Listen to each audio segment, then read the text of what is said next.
Hello. Good to see everybody, even though I'm not really seeing anybody. Today I wanted to talk about growing apart, specifically from your friends, but I guess this could be applicable to anyone that you're really close to. I used to always think that people who were around me were my day ones and that we'd always be there for one another, no questions asked. Recently I've been thinking about growing up and hence growing apart from people. Seeing familiar faces in old photos or old gamer tags or even a song that you playfully said, I put you on to an old friend. And with all these memories flooding in, it's easy to fall into that cloud of nostalgia. How life was so much better and how they were the good old days, but was it was it really? I often look back at my life and I'll cringe about the past memories that I have and who I used to be. I think that's kind of a privilege because knowing that I can look back and see the personal growth that I've endured will put a smile on my face. It's showing that I'm moving forward. It's showing that I'm evolving. I know that the majority of change happens in private, but not seeing those close to you grow is such a surreal feeling. I think that the best example of this is probably like those friends who have the middle school humor. It's probably the most universal example where everything is racial or everything is homophobic and there seems to be this fear of a normal conversation or an intimate conversation. I don't know why that is, and I'm sure that there are people smarter than me who have figured it out. But what I do know is that as a person, I've reached a time in my life where I don't want to surround myself with people like that. Show me your friends and I'll show you your future is a quote that I've spent a lot of my young adult life pondering. It used to be a quote that made me really, really upset. And I didn't really know why. I just knew that it extracted such emotion out of me. And that's because I was like, okay, well, my friends, they don't have to be people who are trying to be successful. That's not why I hang out with them. I hang out with them because I like them. I like their company and I think that they're funny or whatever the case may be. But now I'm a little more familiarized with why this upsets me. It's because with those people that I was surrounding myself, I knew that I couldn't act as if I had this moral high ground. I couldn't act like I was this good person. I couldn't act like I had all this introspection and I couldn't act like I was wise beyond my years because I was the very person who I would like to look down upon.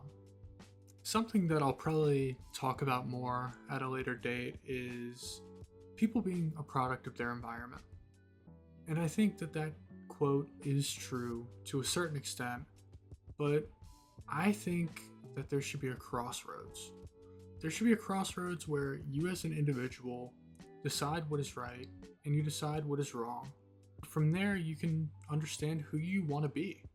Who do you truly want to be? I'm aware that people grow differently and I don't know their internal realities, but I think that people should be making strides in the right direction at a certain point. I'm saying this as somebody who's 24 years old, which I know might seem old to some people, but whatever, fuck you. Um, there's also people who just seem to walk different paths and there's no hard feelings, but you just went a different way in life. I think about this a lot because my girlfriend and I have been together since sophomore year of high school. I knew that we liked each other then, but being able to grow together and to love one another now through all of that growth is kind of a miracle because I look at other people that I've known since sophomore year of high school or even before, and it's just like they are not the same person at all. Neither are we, right? Neither her nor I are the same person, not even close. But we've kind of grown up together. The people that we've grown into still like each other. And that's fascinating to me. And I know every day how lucky I am. But Maybe I'll talk about relationships and things like that at a later date. I don't know. We'll leave it there for now. I would say that knowing when to let go is probably the most difficult part. Whether it be a childhood friend, an ex-girlfriend, or that uncle that you thought was the coolest guy ever as a kid. Letting go of who you thought this person was and letting reality seep in is gut-wrenching.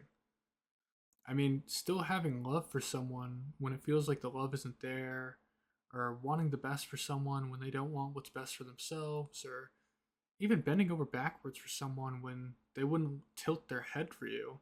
It makes you feel like you're not seen, valued, or quite frankly loved. I guess I made this video to say that all of this is normal and you'll find yourself growing apart from people. Depending on the person, this can be heartbreaking, but I promise you that it's just another facet of life. I'll end off by saying, be good to yourself, be good to one another, and thank you for listening to my ramble. Target. Closing.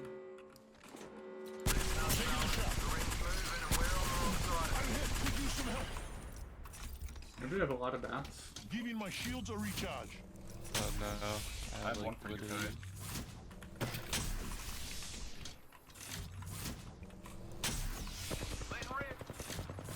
There's still 3 squads left, so we should be okay here.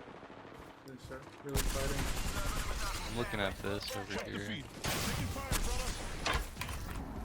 Giving my shields a recharge. Oh yeah, they just ran.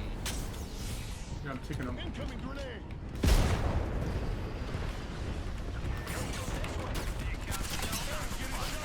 Fly on a zip line. Broke that enemy shield. Giving my shields a Spider-Man. recharge. Big shit. Firing me thermite. Broke that enemy shield. All of them. Nice. Oh, W roll. That's not all. W's. Bro, still happening.